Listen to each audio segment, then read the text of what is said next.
บายดีเนาะมื้อนี้เป็นมื้อวันที่20เดือน11เนาะ2025ตอนเช้ามื้อนี้เฮาก็ได้มารอแต่เช้าแต่5โมงเนาะถือว่าเฮามา5โมงถือว่าเกียมเริ่มสตาร์ทเนาะมื้อนี้แม่นมื้อดีที่ว่าสหพันธ์แม่หญิงเมืองนากายเพิ่นจัดกิจกรรมที่ว่าเดินเพื่อสุขภาพเนาะแล้วก็เพิ่นจะเริ่มสตาร์ทเวลา6โมงจะออกจากห้องว่าการเมืองนี้ไปหาเดินยนต์เนาะแล้วก็เกี่ยมเส้นตลาดแล้วก็มาเส้นตลาดเกี่ยมเส้นตลาดกลับมาห้องว่าการเนาะจะมีนำหน้าพาทางไปในครั้งนี้ที่ว่าได้เดินเพื่อสุขภาพครั้งนี้ก็มีเลขาพรรคเมืองเนาะก็คือท่านนางบุกาเนาะแก้วมณีเพิ่นจะนำพาย่างเนาะแล้วก็มีประธานสหพันธ์แม่หญิงคือท่านนางพรสุขไสยะสมปองเนาะแล้วก็มีคณะสหพันธ์แม่หญิงแต่ละหน่วยอ้อมข้างเมืองที่เข้าร่วมแล้วก็มีการนำคันเมืองเนาะที่ไปร่วมย่างเดินขบวนการนำกันเนาะที่ว่าจะย่างเพื่อสุขภาพเพราะว่ามื้อนี้ก็เป็นมื้อที่วันหนาว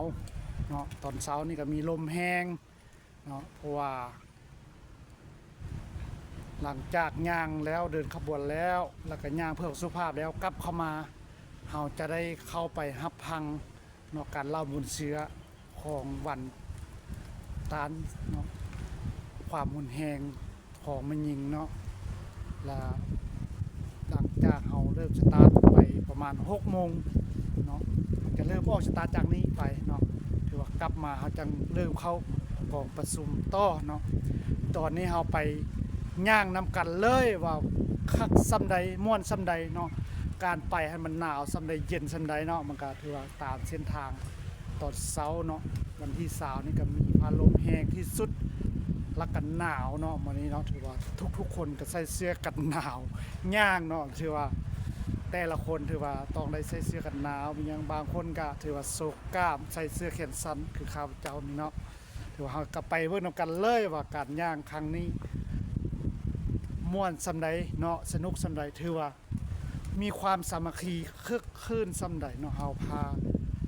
FC และพี่น้องไปเบิ่งนำกันเลยว่าม่วนซำใดอันนี้ก็คือก้อนกำลังจะเกี่ยมย่างเพื่อสุขภาพโดยจะปลายย่างก่อนในครั้งนี้ก็แม่นน้องน้อยนักเรียนมศนากายเนาะที่ได้ย่างก่อนเนาะก็สู่ป้ายย่างไปก่อนเนาะตามหลังด้วยการน้ำเลขาพรรคเมืองเนาะครับมีทานคนมาการเงินคณะองค์การปกครองคณะองค์การกสิกรรมแล้วก็มีคณะองค์การสาธารณะคณะองค์การศึกษามีหลายภาคส่วนเข้าร่วมมีโครงเขตวัฒนธรรมสังคมโครงเขตองค์การจัดตั้งมหาชนและโครงเขตเศรษฐกิจถือว่าเข้าร่วมอย่างพร้อมเพรียงเฮียงหน้าตามเส้นทางบรรยากาศก็สิเย็นๆอย่างน้อยเพราะว่ามันหนาวเนาะอยู่เมืองนากายก็เป็นอากาศที่หนาวเย็นลมพัดแห้งช่วงนี้เนาะเราจะติดตามมานํกันเลย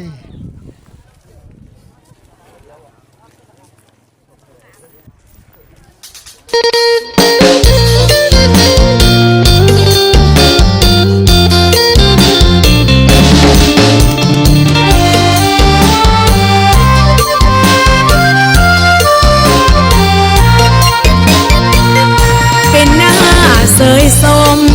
ยอดนิยมทั่วแผ่นดินลาวอยู่ในนอกแดนต่างดาวยิ่งเหล่าเก้าสติปัญญาสมคำว่าแม่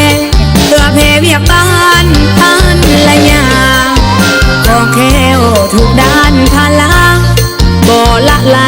ที่ของประเพณีบ่มีหยุดยั้งพลังคิดสิสร้างเคียงสายสลาดสามารถเหตุใดเหมือนสายการงานหาทียิ่งนักคำคุณสม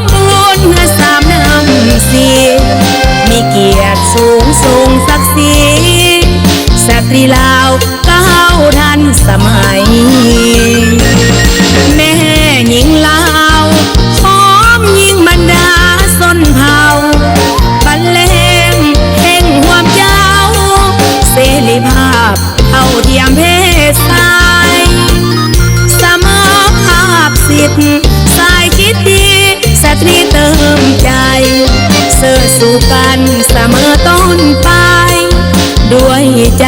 ของใสสามัคคียิ่งเล่าอย่างแท้มาตั้งแต่ปางดึกดำบรรพ์บ่ยอมจำนนอาจงานประสานงานได้ทุกเวทีภายในประเทศเทศกลทุกตำแหน่งหน้าที่เพียงแค่เก้าผู้เมืองสีตั้งแต่มีพื้นแผ่นดินลาว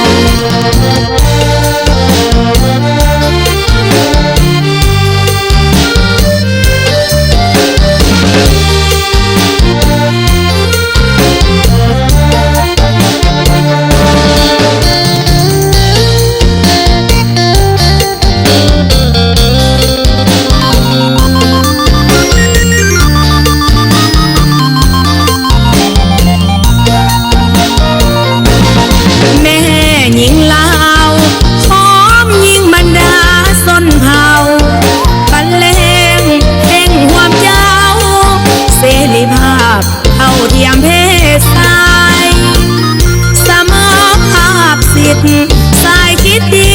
สตรีเติมใจเสื่อสู่กันเสมอต้นไปด้วยใจของใสสามัคคี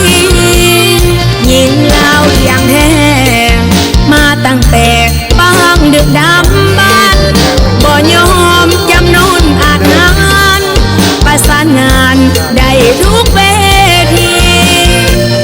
ภายในประเทศเทศกลทุกตำแหน่งหน้าที่เพียงแค่เก้าผู้เมืองสีตั้งแต่มีพื้นแผ่นดินลาว แต่อยู่รักสาวเลยหนาวสาวหนาว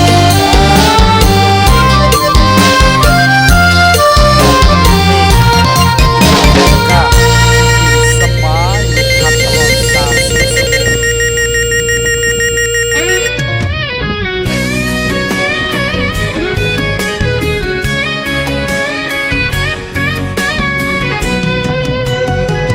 แท้จริงอ่อนแอก็คือแม่ของทุกๆคน อย่าทำตัวลืมตนว่าเห็นคนที่เกิดเข้ามา แม่ยิงทั่วโลกตกต่ำเหยียบย่ำนักหนาผู้ชายบ่เห็นคุณค่าจริงทนหาสิทธิของคน ใช้งานบางครั้งนับเวลาเทียบเท่าเพศชายกำลังห่างกายพ่ายแพ้อ่อนแอกว่าต้น ที่8 เดือน 3ไปตามขบวนสากลย้อนเหลือความอดทนต่อสู้หลายคนดันได้ความเป็นธรรมใครก็ยอมหักกับคนสามารถอาถรรพ์หน้าที่การงานบริหารหลายกิจกรรมบทบาทหญิงชายหลายท่านได้เป็นผู้นำที่8 เดือน 3เลิศล้ำให้จดจำวันแม่ของเฮาเมื่อวันเวลามุ่นมาสลองทุกปี ผู้ชายต้องหูหน้าที่ให้สตรีได้พักเช้าใครเคยทำผิดคิดนอกใจไปงัวเมากลับมาหาเมียลูกเต้ามวนชื่นนำเขาวันแม่สากล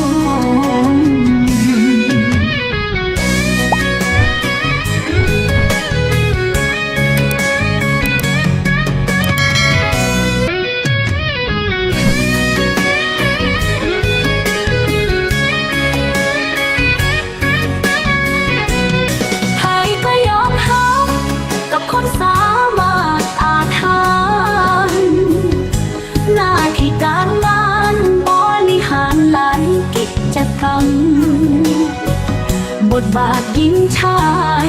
หลายท่านกลายเป็นผู้นำที่8 ดเป็นสามเลิศล้ำให้จดจำวัน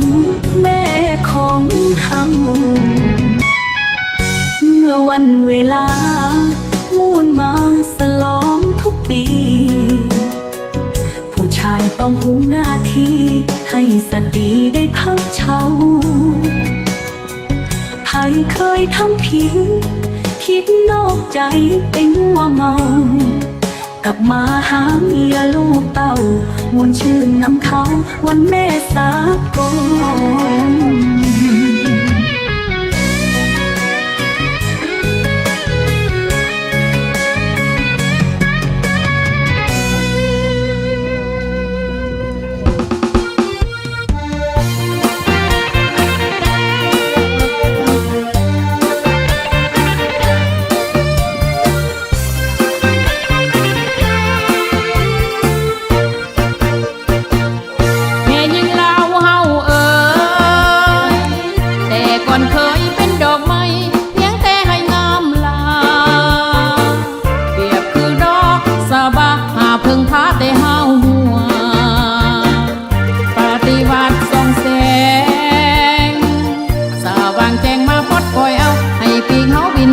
กวางแม่ยิงเล่าเก่งกา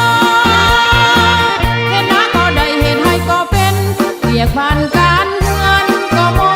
นเป็นกองร้อนก็ได้ไปหับใส่แนวหน้าก็ดีแม่ยิงเล่าเฮานี่มีความสามารถทุกอย่างสร้างเป็นแพทย์ผู้ดูมันเห็นหูฝ่ายเรียกได้สู้แนวเลยน้องอยู่ทุก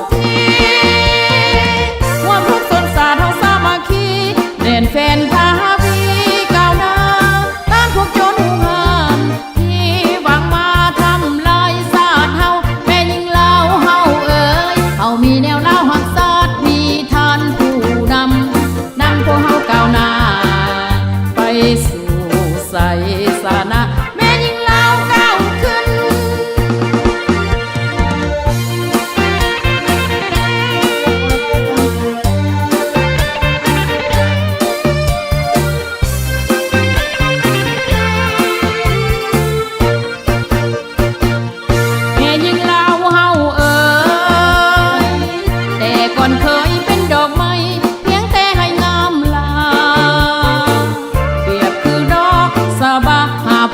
แต่เฮาหัวปฏิวัติส่องแสงสาว่างแจงมาพดปล่อยเอาให้ปีกเฮาบินไกลไปกวางแม่ยิงเล่าเก่งกาเห็นน้าก็ได้เห็นให้ก็เป็นเรียกผ่านการเงินก็มอนเป็นกองร้อนก็ได้ไปหับใส่แนวหน้าก็ดีแม่ยิงเล่าเฮานี่มีความสามารถทุกอย่างเป็นแพทย์ผู้ดูมันเห็นหูฝ่ายเรียกได้สู้แนวเลยน้องอยู่ทุกที่ห่วงทุกสนสารเฮาสามัคคีเด่นแฟนพาวีก้าวหน้าต้านพวกโจรหูหานที่หวังมาทำลายศาสตร์เฮาแม่ยิงเล่าเฮาเอ๋ยเฮามีแนวเล่าหักศาสตร์มีท่านผู้นำพวกเฮาก้าวหน้าไปสู่ใสสานะแม่ยิงเล่าก้าวขึ้น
งดงาม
เอาตอนนี้เราก็เริ่มเข้ามาฮอตโรงงานเรียบร้อยแล้ว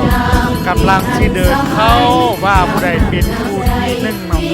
เราจะไปเบิ่งนำกันเลยว่าผู้ใดจะได้ที่หนึ่งรุ่นเนาะในปีนี้สำหรับผู้ใดยากเขาก็ผู้ที่หนึ่งทานพรมาเพิ่นสีให้รางวัลเนาะปลอบใจเพิ่นว่าบ่แม่นรางวัลแท้ๆนะรางวัลยากได้ดีว่าสุขภาพแข็งแรงเนาะเพิ่นจะให้รางวัลเด้อในการย่างครั้งนี้ก็มีท่านผู้ชมแล้วก็ท่านผู้เมืองแล้วก็ท่านผู้เที่ยงท่านสิสวัสดิ์แก้วนิพนธ์เป็นทางวิไลเพิ่นก็ได้เข้าย่างนะเอาบ่ได้ขาดแต่ละปีเพิ่นก็ได้เข้าร่วมทุกๆปีทางน้ำหัวหน้าปกสมหรือสมาคมโดยสารเข้ามาฮอดห้องการแล้วตอนนี้เนาะทางวัดที่ย่างเพื่อสุขภาพในครั้งนี้เข้ามาเป็นผู้ที่หนึ่งกับชาติโคตรมากทานนี้เนาะ